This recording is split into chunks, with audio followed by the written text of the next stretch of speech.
Hey everybody, thanks for joining me once again. I'm going to do another pour today, and I am going to do a dirty pour. This is going to be the beginning of a series that I'm going to do. Um, Basically, do it step by step on each one of the different individual pours. Some of the Facebook posts or forums that I follow, I saw a lot of people, asking, okay, well, what is this kind of pour? What is that kind of pour? How do we do it? How do you know? So I thought that I could go back and just make individual tutorials on what is each pour. So today's pour is going to be a dirty pour. So what makes a dirty pour? Okay, basically when you mix your paints and you're going to be pouring them into a cup, layering it up, and when you do the dirty pour, it's not just pour into one spot. You're going to move it all the way around your canvas and then maybe back again, whatever, as you're pouring. And that's what creates the dirty pour. If you continue to pour it just in one spot in a little spiral, it ends up coming out into what we call a tree ring pour, and that'll be another video. Alright, so I have already put my base coat down. Let me bring you down so we can see here. Okay. Now, with today's colors, these are Master's Touch colors. I have got the Master's Touch Violet. I have got the Master's Touch Flesh, Master's Touch Yellow Deep, and the Phthalocyanine Blue Master's Touch. And I have some Master's Touch White as well. And all of these are mixed with Floetrol and water only. To my colors that I've only made a little bit of, my Phthalocyanine Blue and my Flesh, I've actually added some mica powder to so I can get a little bit more of that shimmer. The Flesh I added gold mica powder to, and the Phthalocyanine Blue I've added silver mica powder to. So we're going to get that shimmer on it. Okay, so starting off, remember, whatever you pour into your cup first is what's going to come out of your cup last. So, and this being said, I'm going to start off with a little bit of, I'm not going to start with white, that would be weird. Excuse me. I'm going to start off with a little bit of yellow. That's what I was going to do. So I'm going to pour it right on the side of the cup. Okay. And I'm going to go to a different color. And then again, pour it right on the side of the cup and let it just roll down in there.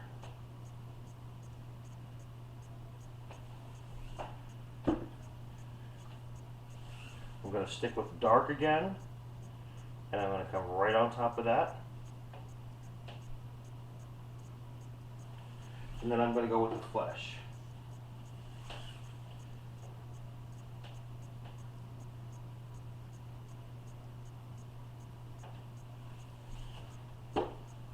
Now I'm going to do some white.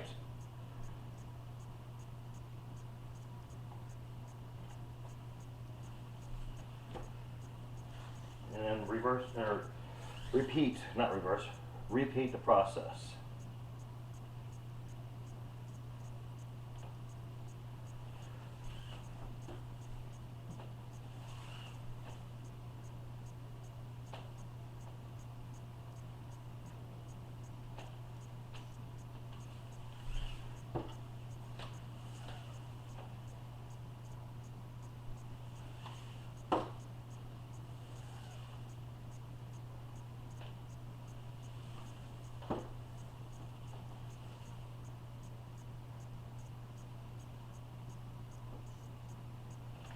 Okay, this white is a little bit heavier, so it's wanting to sink to the bottom very quickly. So I am pouring in my colors in layers, and I'm trying to concentrate more on the purple because every time that I use the yellows in my paintings, and I use more than just a hint of yellow, the yellow always seems to overtake everything else. So I'm trying to be careful not to use too much yellow on this one.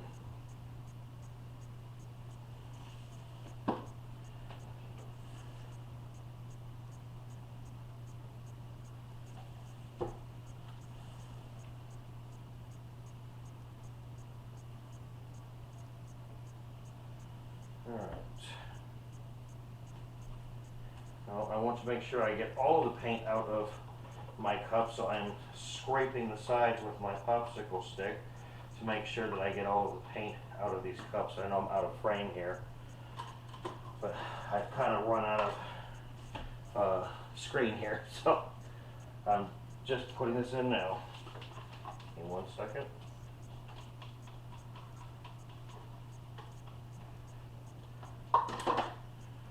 Okay.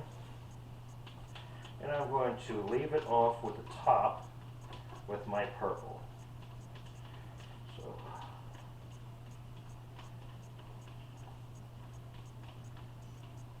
all right. Now, once you have listen to me. Once you have put all of your colors into your cup and layered it like that, see how that yellow got pushed up? You can take a popsicle stick, stick it in and like make a plus sign going across, back to the middle and then back and forth, and that will mix it a little bit more. Or you can leave it like this. I'm going to try to leave it like this and see where we can go. Whichever side you poured it in on, you can see the stripe right here. Okay, that's the side that we're going to pour from today. I mean, you could pour from any side. It doesn't really matter, but I want it to come back out a certain way. So, all right. So we're going to start.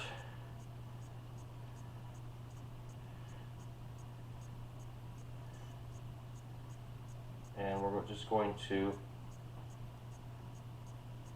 pour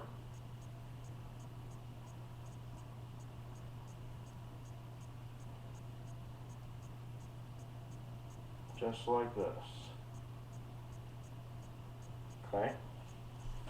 And now we will stretch that out. But this is a dirty pour. It's not consistent. It's all over the place. It wants to level itself out, of course, so it's going to stretch this out, but when you go back over it, that's how you get those different variations of colors. Okay, let's torch this. Pop some bubbles.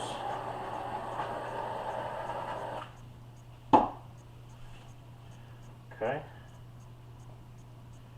And we're just going to stretch this out.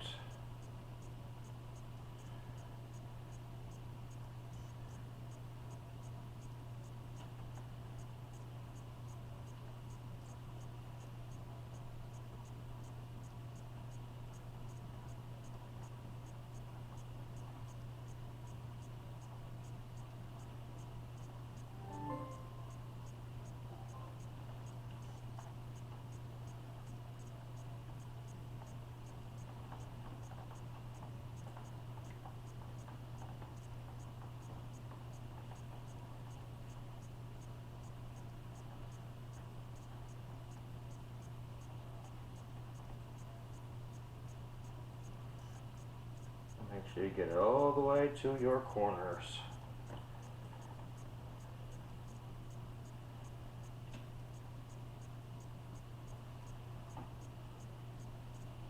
Touch those corners up.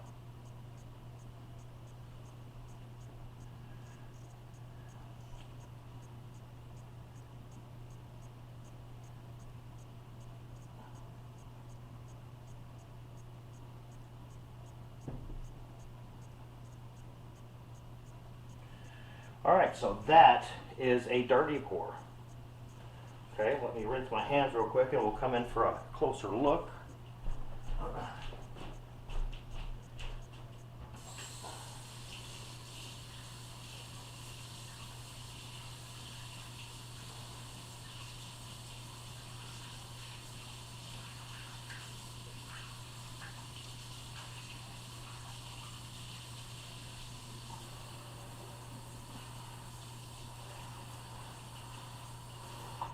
Alright. Gotta rinse my hands, sorry. I have enough paint on my camera already. Alright.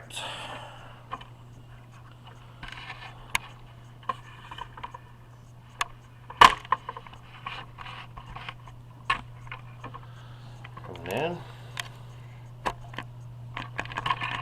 See how these patterns, they like cut across each other almost as natural rock would in some granite or something like that.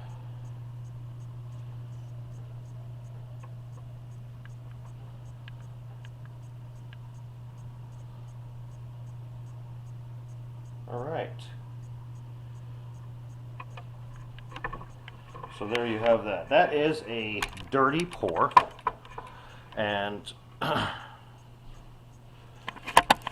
it's very simple. Like I said, when you pour, just make sure that when you're coming across, I can bring it down just a little bit. When you're coming across your pour, you don't continue to just pour in one straight line or circle and then create a puddle of it. You want to move it all the way across your canvas and then come back across it another way, cutting across from different directions, different angles, things like that, and that's what creates your dirty pour. Okay guys, thanks for watching. Hope you enjoyed it. Subscribe if you haven't done that already. Click the like button, and I'll have more videos coming out very soon. Thank you very much.